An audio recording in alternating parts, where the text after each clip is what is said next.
estamos de volta, a Economista do Povo, com Tânia Matsinha. Estou aqui com o nosso jurista, Dr. Kumbane. Portanto, o Dr. Kumbane estava aqui a dizer que... Eu estava aqui a falar e eu estou a pensar, mas então como é que saímos disto? Como é que... Será que esta informação... Eu tenho certeza que os vários intelectuais, vários governantes, têm algum nível de conhecimento sobre essas necessidades de mudança estrutural, mudança institucional, mudança da organização socioeconómica. Por que é que nós estamos a fazer isto? O que é que está por detrás? Da mesma maneira que estava a falar que o Martin Luther King, ele já anunciava I have a dream, eu tenho um sonho em que a minha filha e o seu filho vão estudar no mesmo sítio, portanto ele lançava o sonho. Por que é que nós não temos os Martin Luther Kings de hoje, portanto, né? Tivemos os Mandelas, que também era advogado por acaso, ou estudou o direito a tentar fazer essas defesas. Por que é que hoje não temos jovens líderes, governantes que também têm este sonho, principalmente sendo que eles também vêm desta pobreza lá de baixo, e quando chegam aqui, quando começam a ter as pastas, por que eles não lutam com a mesma força que alguém lutou por eles? O que é que está por detrás, ou como é que se sai disto? Bem, essa matéria aí já tem uma componente política. O nosso processo de acesso à independência resultou de uma luta armada, em que um grupo de moçambicanos encabeçou este processo. Uma vez proclamada a independência, houve todo aquele fervor revolucionário, independência, não sei quantos por aí fora. Só que no meio de todas as pessoas que estiveram a dirigir que estiveram à frente desse processo de transição da sociedade colonizada para uma sociedade independente. Politicamente independente? Politicamente independente. Começaram a surgir espertos. Começaram a surgir espertos. Sociologicamente não é o termo correto, mas estamos a falar para o povo. Espertos. Que, em certa medida, começaram a substituir os colonos. Aquilo que os colonos faziam copiaram isso também. Passou a ser feito por nós próprios. De tal forma que hoje em dia é muito normal encontrar pessoas já de certas idades a dizerem: valia a pena o colono. Ele te maltratava, mas dava-te de comer. E muitas vezes a gente diz, são saudosistas. Mas por que é que as pessoas chegam aí? Chegam aí porque... Estão a dizer que isto não está a copiar bem. Não, chegam aí... Nem me dá de comer. Sim, exatamente. Não é que não está a copiar bem, é que está, em alguns casos estão a ser tidos como estando a comportar-se de uma forma pior. Em alguns casos. E como é que se nota isso? É quando emerge aquela situação que já falamos dela, em que entre nós começam a aparecer aqueles que têm em demasia, em detrimento daqueles que não têm absolutamente nada. E a gente começa a perguntar, olha, afinal, como é que aqueles que chegaram lá, como é que chegaram lá? O processo para chegarem lá foi um processo honesto, foi um processo de trabalho. E é aí onde depois, quando as coisas atingem situações limites, começam a nascer instituições como, por exemplo, o Gabinete Central de Combate à Corrupção. Por que é que aparece? Quer dizer, chegamos à conclusão de que entre nós há uns que estão... alguma coisa não está bem. É por essa razão que se cria, por exemplo, o Gabinete Central de Combate à Corrupção. Ou seja, pessoas que, estando à frente de muitas instituições de Estado, começaram a usá-las em benefício próprio. aqueles recursos que deviam ser redistribuídos pela comunidade começaram a ficarem concentrados nas mãos de um punhado de intermediário. pessoas. Então, no meio daquilo, todas as coisas, quando começam, sempre começam com um pouco. E começamos a tolerar. Começamos por tolerar a pequena corrupção. Recordo aquelas terminologias, o cabrito como onde está amarrado. Sim. Tudo começou ali. O cabrito começou por comer onde estava amarrado. Só que chegou uma altura em que a corda do cabrito começou a se alargar. E começou a comer até em campos alheios. Chegou uma altura em que a corda que amarrava o cabrito arrebentou. Rebentando a corda, o cabrito começou a comer, a pastar, até em sítios onde não devia chegar. É quando a sociedade desperta, vê que há uma necessidade de combater isto. Então, cria-se, por exemplo, o Gabinete Central de Combate à Corrupção, para além daquelas leis correntes. Depois disso, foi-se criar a lei, por exemplo, de probidade pública. Por quê? Viu-se que essa gente que está à frente daquilo que é da comunidade, daquilo que é de todos, está a se apropriar de diversas formas. Hoje em dia, criou-se o gabinete, chamamos vulgarmente de GICOT, Gabinete de Combate à Criminalidade Organizada e Transnacional, por aí fora. Por essa razão que essas semanas está-se a falar muito de, por exemplo, parques que foram, não sei, mexidos e alguns encerrados, não sei como.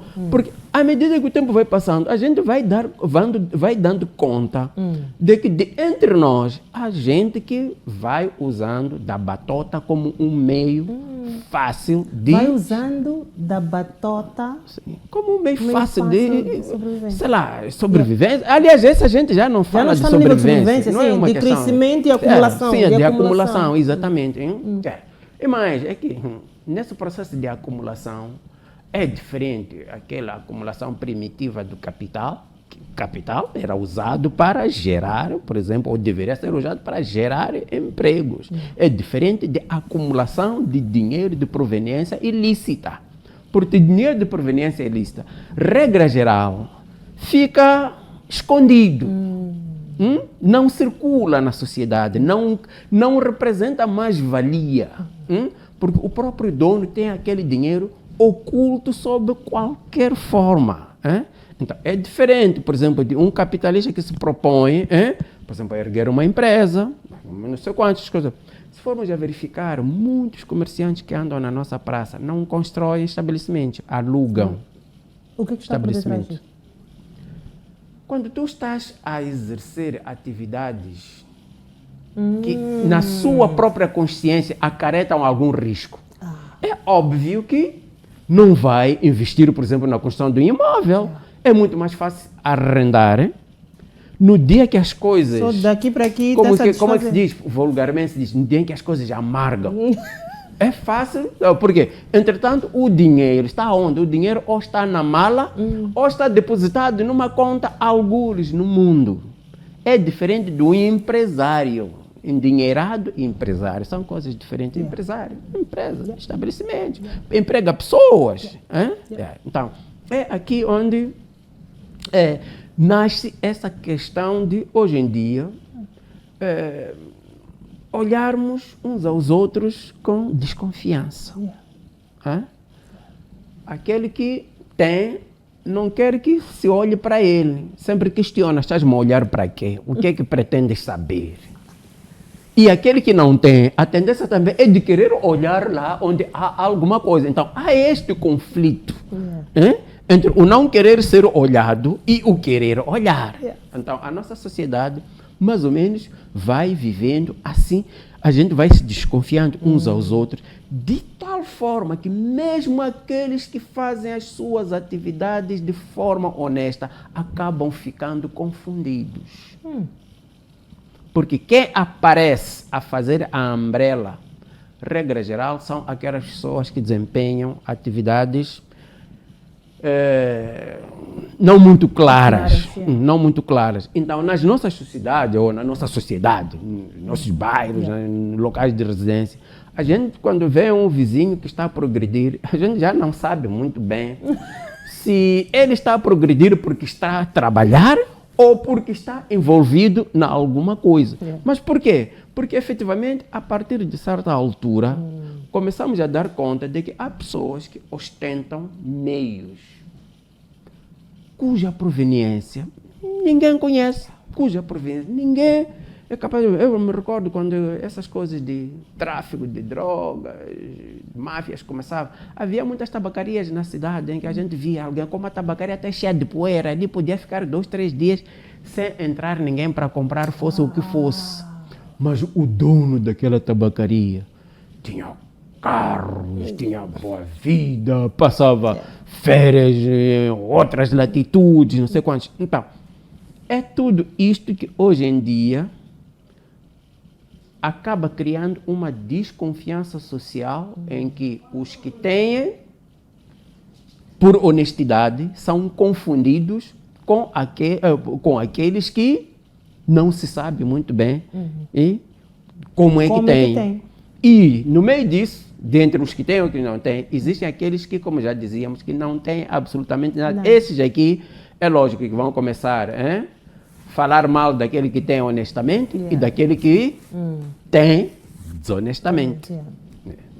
Mas o que é pior é que a insustentabilidade deste cenário é aquilo que já conhecemos. Portanto, são revoluções, são guerras entre nós, é crime. E para mim o mais incrível desta insustentabilidade é que, ok, vamos continuar a fazer a economia sem a participação de 80% da população, mas depois quem é que vai comprar os produtos que estás a criar se não crias novos mercados? Os novos mercados estão onde? Estão ali embaixo, estão aqui nas zonas rurais. E é aí onde os negócios ilícitos se tornam uma fonte de enriquecimento. Porque se produzes honestamente numa sociedade extremamente pobre, ninguém compra. A economia não funciona. Então, qual é a melhor coisa que faz? É, por exemplo, transformar um país, nosso país, por exemplo, como um corredor de drogas. Vamos buscar drogas onde elas são produzidas, transitam por nós e vão onde são consumidas.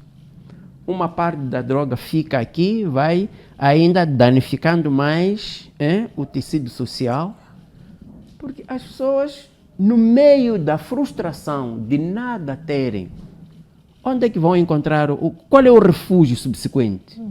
É o álcool, são as drogas. Quando alguém acorda de manhã, não sabe o que vai comer, não sabe como atender ao filho, não sabe como pagar a escola da criança, o que é que faz? Vai a um bar, o bar próximo, porque essas bebidas sempre viciaram a sociedade, vai tomar 1, 2 copos e diz que estou a tentar esquecer a pobreza. É assim como se fala. Estou a tentar me distrair. Quando a pessoa está concentrada, pensa muito, então a melhor forma é ir se distrair. Uns vão se distraindo, por exemplo, no álcool, mas há outros que depois entram no mundo das drogas. Então nós acabamos ficando uma sociedade que começa a ficar mais propensa a perigos do que propriamente a questões boas. De crescimento. É muito mais fácil em países extremamente pobres, como muitos países africanos, eclodirem conflitos armados. Porque quando muita gente não tem nada, a sua propensão para ser aliciado é enorme. Sim, não tem nada a perder. Não tem nada a perder. Não tem nada a perder. Alguém que tenha algo não vai, de qualquer maneira, estragar. Um exemplo. Quem tem Mercedes, vou dar exemplo de Mercedes, não pega um prego para arriscar um Mercedes. Porque sabe qual é o valor daquilo ali. Quem tem um carro, dei exemplo, eu podia dar exemplo de qualquer outro carro.